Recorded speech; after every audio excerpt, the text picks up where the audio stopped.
Is it possible to try to reverse engineer the effect of Hitler's drug use on the outcome of World War II? So if he didn't use any drugs, would the Nazis be more successful or less successful? What do you think? I think it would be speculative to answer, but I can try. But the war is so complex. I mean, there's many different ways this war could have played out and ended, but I think it would always have ended with a German defeat. I don't think it would have ended with a German defeat. Well, if you don't attack the Soviet Union, then of course you can win. But as soon as you attack the Soviet Union, that was as we've talked about, I think the probability of success is low, but I would put it like, I don't know, 10%. Again, right. Extremely speculative. But yeah, if you do blitzkrieg type of attack, very rapid, don't split the forces in Operation Barbarossa, go straight for Moscow, don't invade Britain, don't declare war on the United States, and really focus on gaining oil from the Middle East.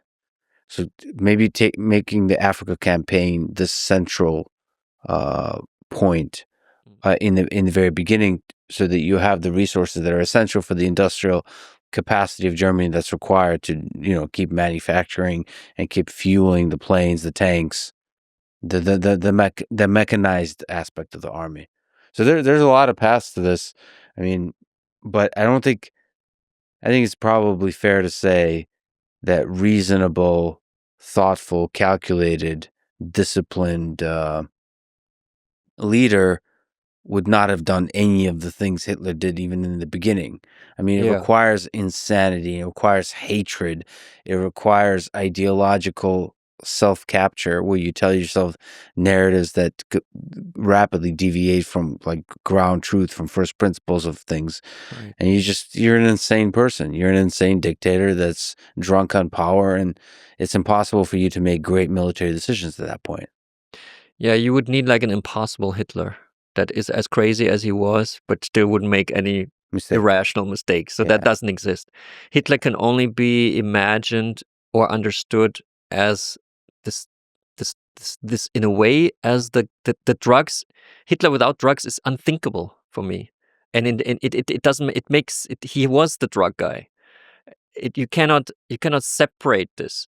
So Hitler was a self-destructive personality, and National Socialism is a self-destructive movement. That's why I said I think the Germans would have lost in any case, except if there was this perfect Hitler, which is theoretically impossible.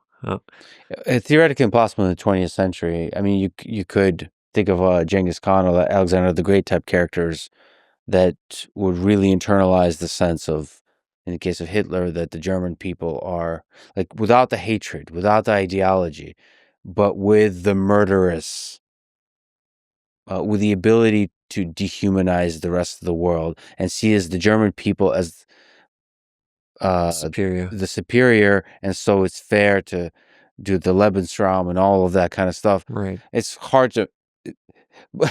It's just the reason you want to think about that kind of stuff is Hitler got, to me at least, close to capturing a very large part of the world, and it's terrifying and sort of unbelievable that somebody could get close to that. I mean, what you described as this feeling of superiority and conquering countries, that was basically what the Wehrmacht, the High Command, that's what they were going for. Yeah. And they wanted to eliminate Hitler in the Operation Valkyrie, not because they thought he's an evil guy, he's killing the Jews, or, they wanted to eliminate him because he was not this effective decision maker anymore that they needed to win the war or to end it in a different way. And I spoke with Antony Beevor once about the attempt of British intelligence to assassinate Hitler. And he had seen some evidence that at a point in time they dropped those plans because they knew that drugged Hitler or malfunctioning Hitler, which he was after, the summer of 1943, is better for Britain than, killing Hitler and then having to deal with like some kind of, maybe the army would have taken over the country, and that would have been more uncomfortable for Great Britain than having the continuation of the degenerating maniac.